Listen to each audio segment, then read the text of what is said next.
Bueno, hola a todas y a todos. Vamos a la clase 7 de hoy. Esta clase, digamos, es cortita, pero es muy importante porque vamos a trabajar con un texto que es el de Trevor Pinch y Wiebe Becker, que son, digamos, dos tecnólogos, digamos, o sea, estudiosos, ¿no? Sociólogos de la tecnología, que desarrollaron una modalidad de abordaje de los procesos tecnológicos que se llama como constructivismo social de la tecnología o enfoque SCOT en sus siglas en inglés. Lo que vamos a hacer es hoy trabajar específicamente sobre algunos puntos de este enfoque. El texto que van a ver que acompaña la clase es un texto muy llevadero, digamos, o sea, es el análisis de un caso en función de la aplicación de este método de análisis que ellos desarrollaron y que es el mismo método que nosotros vamos a utilizar, o sea, o parte del mismo método que vamos a utilizar para poder hacer y aplicar en nuestro trabajo final. Por eso es muy importante empezar a verlo ahora. Entonces lo que vamos a hacer hoy es poner el foco sobre las cosas más importantes, los conceptos más importantes que nos aporta este enfoque y empezar a, digamos, a ver cómo operacionalizar ese análisis en un nuevo caso empírico, que en este caso va a ser el caso empírico que ustedes traigan para poder trabajarlo como parte de su trabajo final del curso.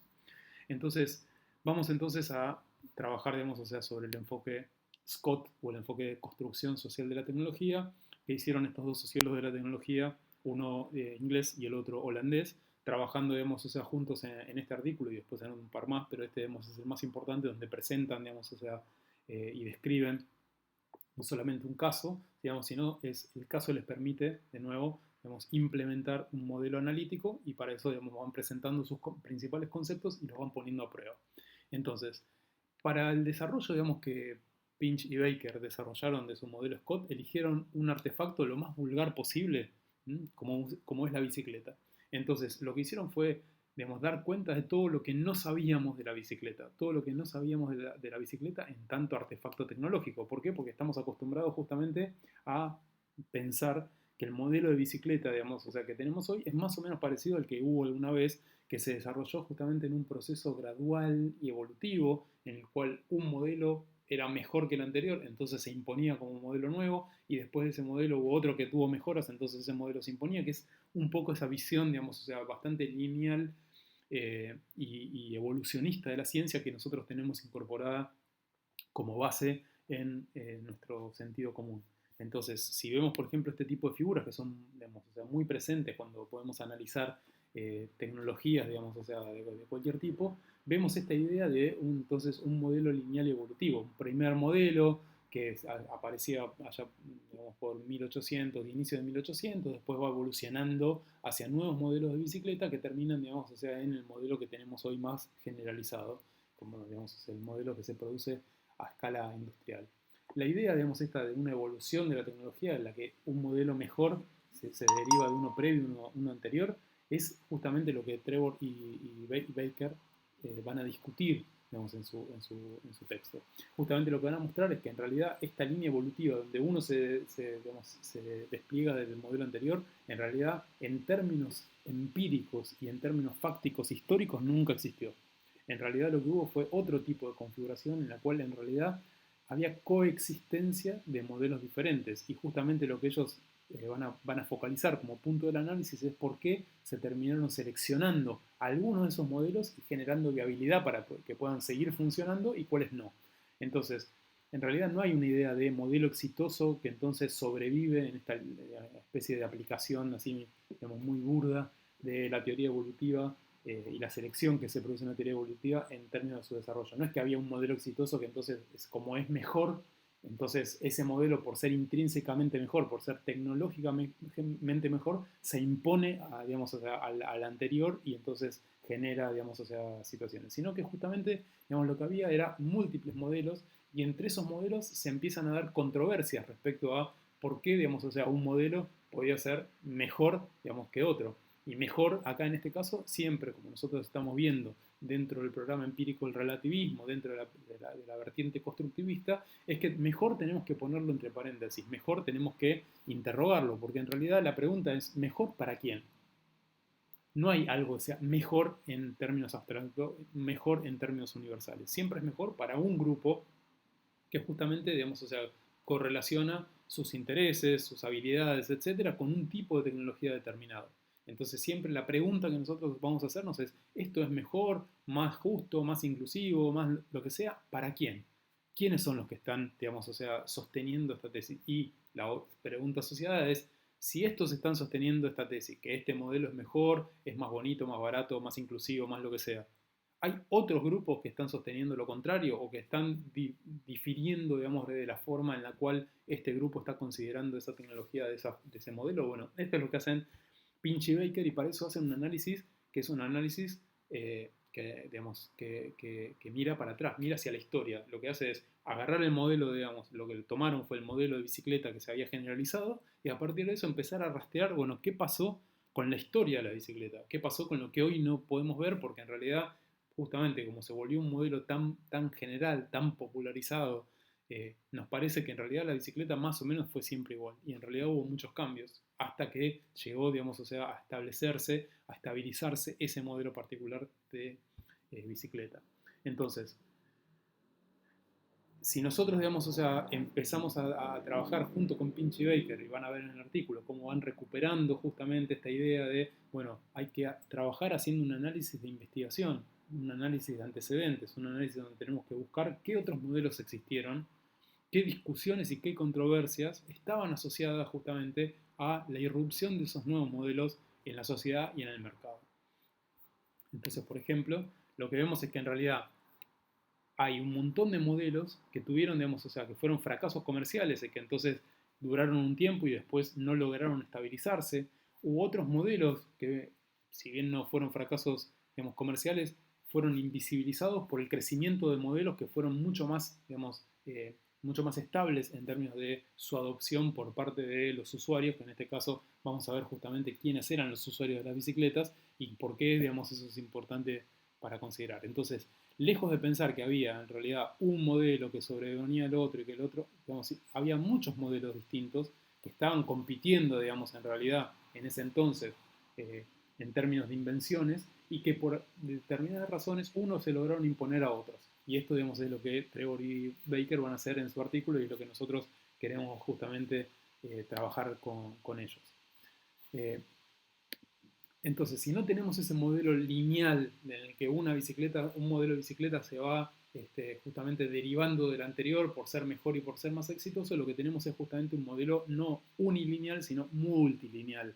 Y en este caso, la figura que nosotros recuperaríamos, el mapeo entonces de modelos de bicicleta que nosotros deberíamos tener, digamos, o sea, en mente en función de lo que Pinch Baker nos propone, es justamente lo que vamos a llamar un modelo multilineal, que tiene una configuración como esta.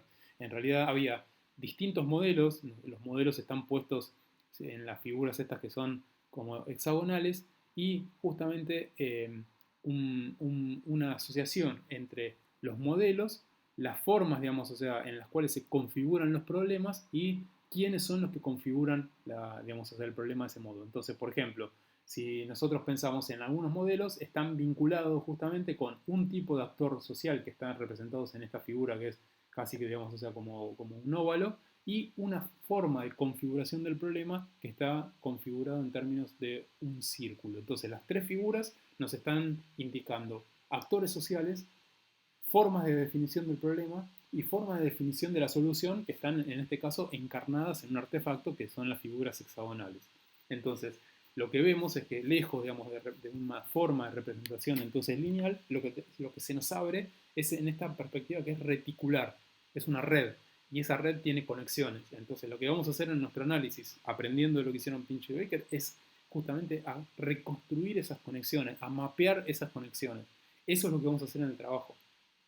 Por eso justamente, como es un modelo empírico, vamos a tener que hacer un trabajo de investigación sobre fuentes o sobre, digamos, en este caso, fuentes de información directa, que puede ser porque conocemos a las personas y vamos a verlas, vamos a entrevistarlas, o porque empezamos a hacer un trabajo de reconstrucción de archivos, de documentos, etcétera, donde tenemos esta información, donde aparecen referidas estas tres cosas que nos importan. ¿Quiénes? Los actores sociales, cómo definen un problema y, digamos, qué tipo, digamos, artefacto tecnológico encarna esa solución.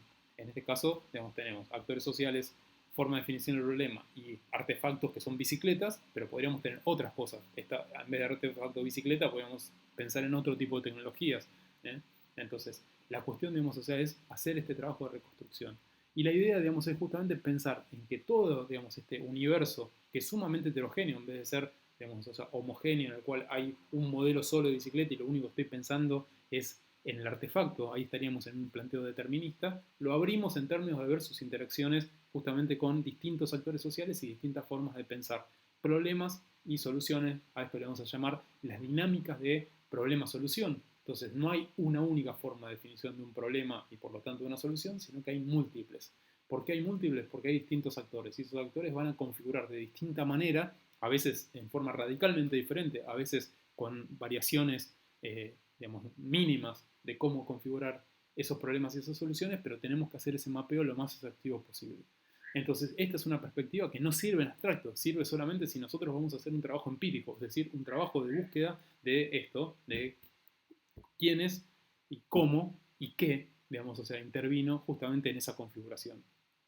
Para eso vamos a dar cuenta de en qué condiciones son las que rodearon la definición, digamos, o sea, justamente de un problema y su relación con una solución artefactual pensada, digamos, o sea, en la materialización de esa solución en un artefacto. Bueno, ¿qué condiciones posibilitaron que eso sea considerado un éxito o que sea considerado un fracaso? ¿Se acuerdan que habíamos visto el principio de simetría? Entonces tenemos que ver los dos, tanto las que resultaron exitosas como también las que fracasaron, porque esas también nos van a dar justamente fuente de una información muy rica. ¿Y una información muy rica sobre qué? Sobre justamente cómo se configuraron esas alternancias de variación y selección. ¿Por qué había muchas y se seleccionaron algunas? Entonces reconstruimos por qué, cómo fue, digamos, el proceso por el cual algunas de esas variantes de esta red se terminaron configurando como, digamos, o sea, las más importantes. A ese proceso de configuración como las más importantes la vamos a llamar estabilización.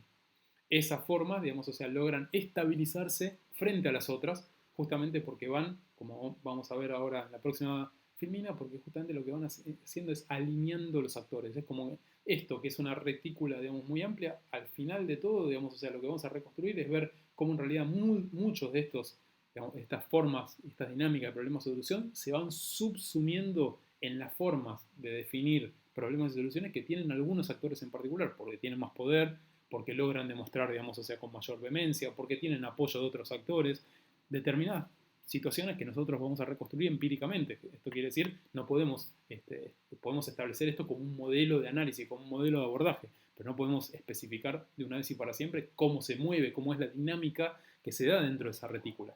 Tenemos esta retícula y lo que sabemos es que el proceso de estabilización, que quiere decir que estos actores se van alineando, digamos, con algunas formas particulares de definir problemas o soluciones, hacen que entonces esa variabilidad posible se termine restringiendo en uno, dos o tres, o en un solo modelo que es el que se logra estabilizar, digamos, en el tiempo. Entonces, si vamos a la próxima, digamos, filmina, lo que vamos a ver justamente es esta idea digamos, de esta dinámica en operación. Y para eso traemos este concepto que a nosotros nos importa, digamos, muchísimo, que ya empezamos a ver, y lo vimos en el práctico pasado, que es el de flexibilidad interpretativa. En este caso, que es flexibilidad interpretativa sobre justamente esas dinámicas de problema-solución que están vinculadas a los artefactos como tecnologías. Entonces, para poder escribir, digamos, o sea, y poder trabajar operativamente en términos analíticos este concepto de flexibilidad interpretativa, lo primero que tenemos que hacer es reconocer, digamos, o sea, quiénes y qué. Entonces, quiénes son los actores y qué tipo de definición de problema están asociando a, y de solución obviamente, a un artefacto tecnológico. En el caso del trabajo de Pinch Baker es muy ilustrativo porque nos va a permitir hacer esto con los distintos modelos de bicicleta. Entonces, si vemos aquí en la filmina, lo que vamos a ver es que hay distintos grupos relevantes que confieren un determinado sentido, un determinado significado al artefacto. Esto quiere decir, ese sentido, ese significado que están confiriendo tiene que ver con cómo definen los problemas y cómo justamente definen las soluciones para las cuales ese artefacto estaría dando respuesta.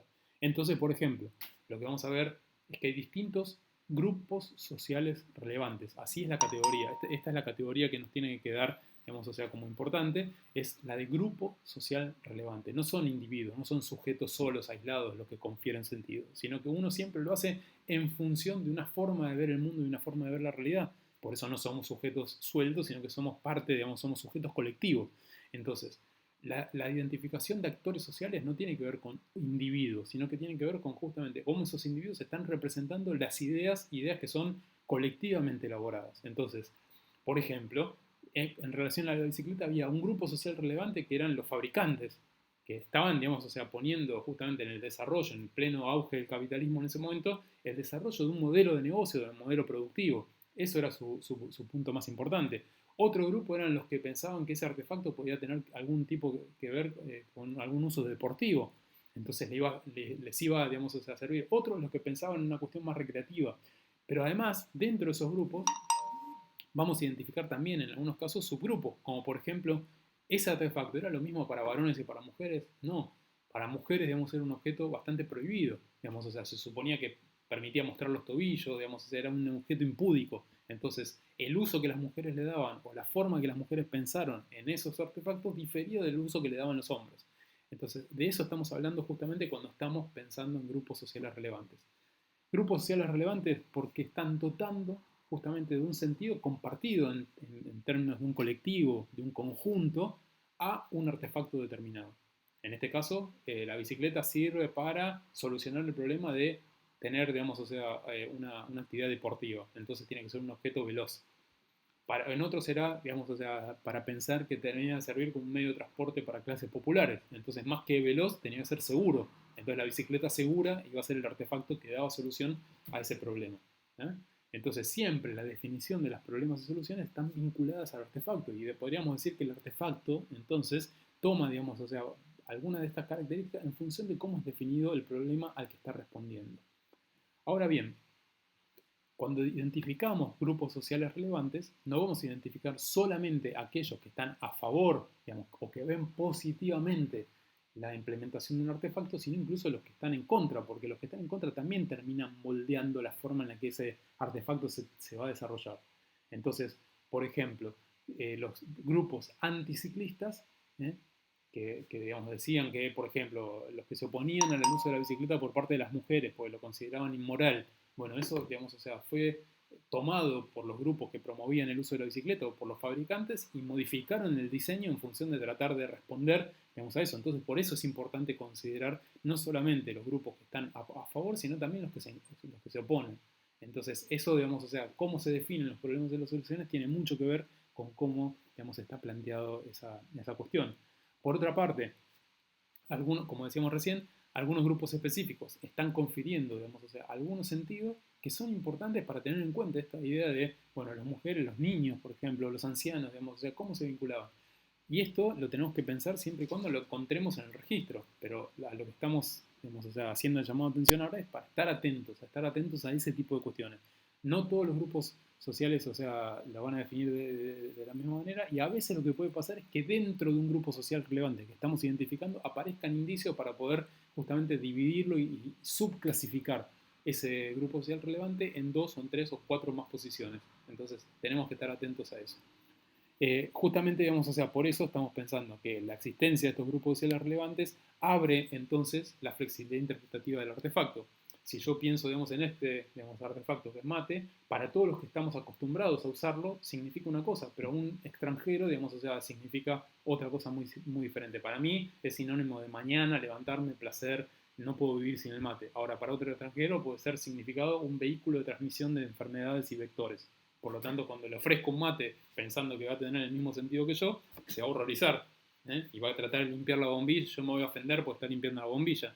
O piénsenlo ahora, digamos, cómo cambió justamente la cuestión en la pandemia, en la circulación, digamos, o sea, del virus, justamente por a veces por compartir, digamos, o sea, el mate, cómo esto va a cambiar mucho nuestra socialización con el mate. Para nosotros mate era compartir, mate, bueno, y muy probablemente esto cambie. Entonces, ven cómo hay distintas formas de atribuir sentido a los mismos artefactos tecnológicos. Los artefactos, o lo que es al revés, los artefactos tecnológicos no significan lo mismo para todos los actores sociales.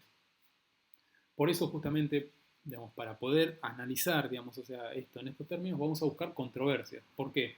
Justamente porque las controversias nos van a indicar que hay distintas miradas, distintas atribuciones de sentido sobre el mismo artefacto. En el caso de que, por ejemplo, digamos, Pensemos en el ejemplo recién, vamos a encontrar, digamos, en la prensa reciente un montón de artículos que empezaron a decir o a denunciar o a hacer manifestaciones públicas acerca de la capacidad del mate de transmitir enfermedades, en este caso coronavirus.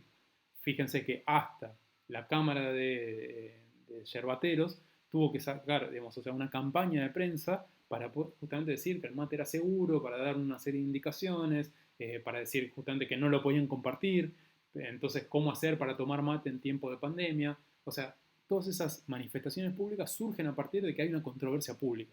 Entonces, las controversias públicas y el primer paso que vamos a hacer es identificar cuáles son las controversias que a nosotros nos pueden resultar ricas, nos pueden resultar productivas para poder analizar los distintos grupos relevantes que están atribuyendo sentido a los artefactos. Entonces, la identificación de las controversias va a ser el primer punto. Vamos a ver hasta qué punto una controversia es rica, digamos, tiene material, tiene tela para cortar para que nosotros apliquemos este análisis.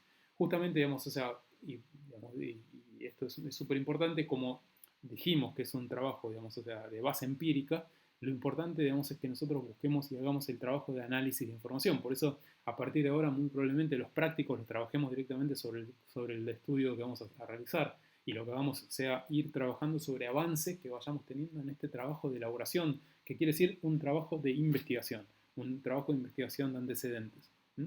Entonces, vamos a ir complejizando nuestro análisis, porque primero encontramos que, bueno, en la controversia, porque la leímos de un recorte diario, porque la leímos de una nota de internet, porque la conocemos por un comentario, digamos, al margen que me hizo un compañero o una compañera, lo que sé es que hay dos grupos, uno que dice A y otro que dice B. Pero cuando empiezo a analizar, empiezo a encontrar que el grupo que dice A, en realidad se puede descomponer en el grupo que dice A' y A2. Y así, digamos, o sea, y vamos trabajando minuciosamente haciendo este proceso de reconstrucción. Finalmente, digamos, o sea, otro de los conceptos que es súper importante, tenemos grupo social relevante, tenemos justamente flexibilidad interpretativa, que lo hemos visto, y algo que ya también habíamos empezado a ver en un momento que tiene que ver con la clausura y la estabilización. Entonces, esto es lo que nos permite entender justamente cómo, digamos, algunos de esos modelos de artefactos que están en realidad encarnando soluciones para un determinado problema, lograron hacer que otros actores que los definían de forma muy diferente empiecen a convencerse de que este es la mejor forma, digamos, o sea, de aportar una solución. Entonces, si pensamos en esta idea, digamos, de problema de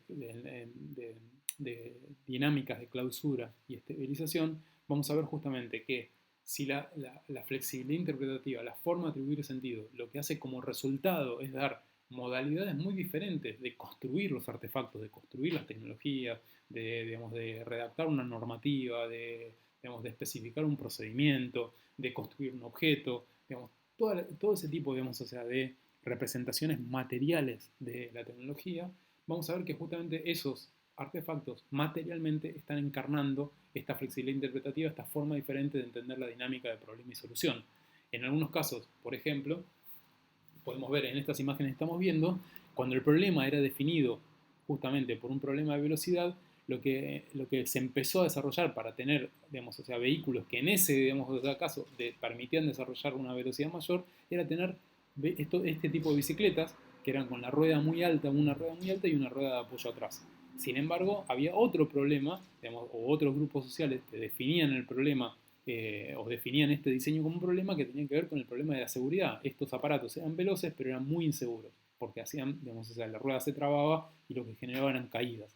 Entonces, ¿quiénes eran los actores que podían utilizar estos aparatos? Bueno, en general eran, digamos, varones, jóvenes y bastante atletas o deportivos.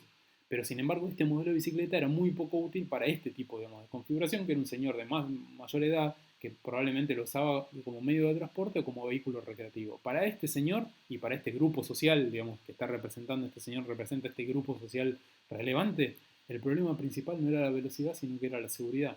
Y esto se manifestaba en otro tipo de diseños diferentes. Entonces, estas líneas de diseño eran líneas de diseño que estaban representando dinámicas de problema-solución muy diferentes y por lo tanto estaban encarnando esta flexibilidad interpretativa.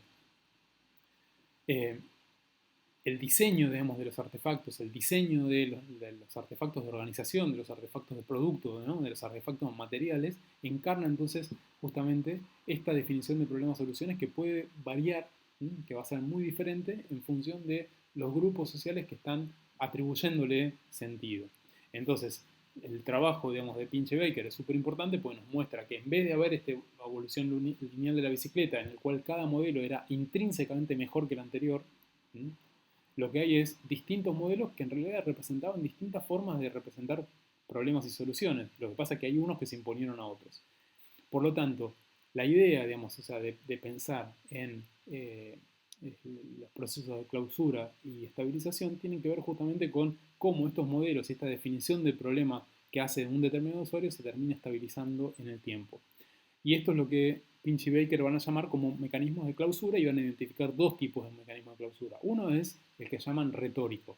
En realidad es no los que resuelven un problema, digamos, en sí, y los que logran convencer al resto que su modelo de bicicleta, digamos, resuelve todos los problemas que estaban planteándole, sino el que hace creer que ese problema está resuelto. Entonces, por ejemplo, lo que trabaja en Pinch y Baker, que a veces que el modelo, digamos, o sea, respondía más o menos a lo mismo, sin embargo, estaba acompañado de una profusa publicidad acerca de cuán seguro era. Esto nos pasa todo el tiempo. En realidad hay un montón de publicidades que nos están diciendo que resuelven cosas que en realidad no resuelven. Entonces, la idea del uso retórico, digamos, de la idea de clausura tiene que ver con esto.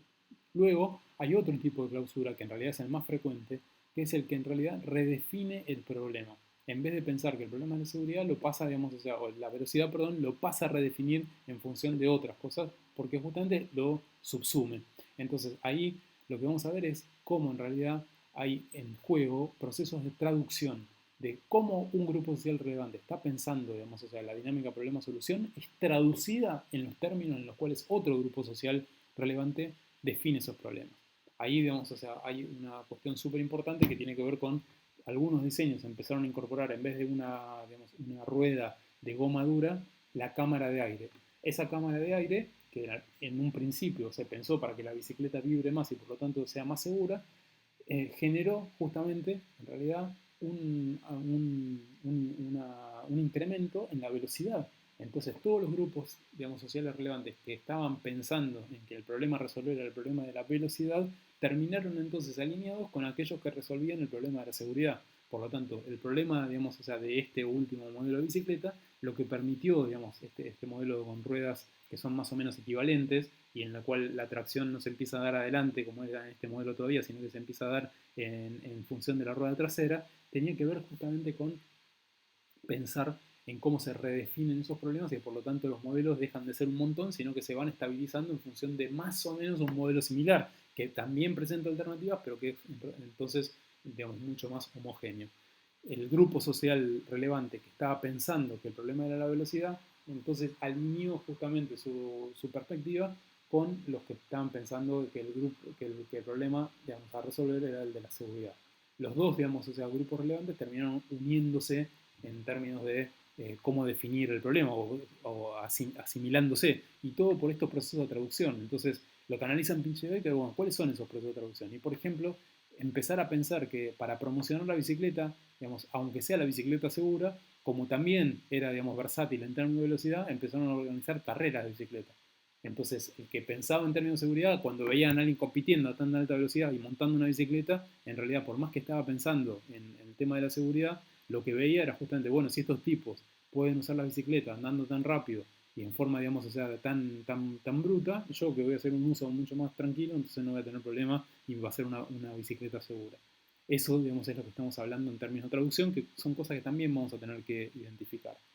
Finalmente, digamos, o sea, como punta para seguir pensando, y lo vemos en la clase de hoy, podemos pensar en un artefacto como el que trabajaron Pinche Becker o en la bicicleta, pero pensemos entonces en qué grupos sociales relevantes podríamos identificar hoy en día, actualmente en el área metropolitana de Buenos Aires, con la bicicleta, en qué sentido podemos pensar entonces en flexibilidad interpretativa, cómo son estas dinámicas de problema-solución y por lo tanto qué tipo de acciones de estabilización y clausura podemos identificar. Por supuesto, digamos, o sea, todo eso pensando justamente en identificar, bueno, qué controversias actuales, contemporáneas podemos asociar al uso de la bicicleta, porque recordemos, Las acciones de clausura y estabilización nunca son definitivas. Siempre, digamos, va a haber nuevas formas justamente de pensar al artefacto, pero el artefacto en su ambiente, en su entorno, no solamente la bicicleta, sino qué cosas son necesarias para el uso de la bicicleta.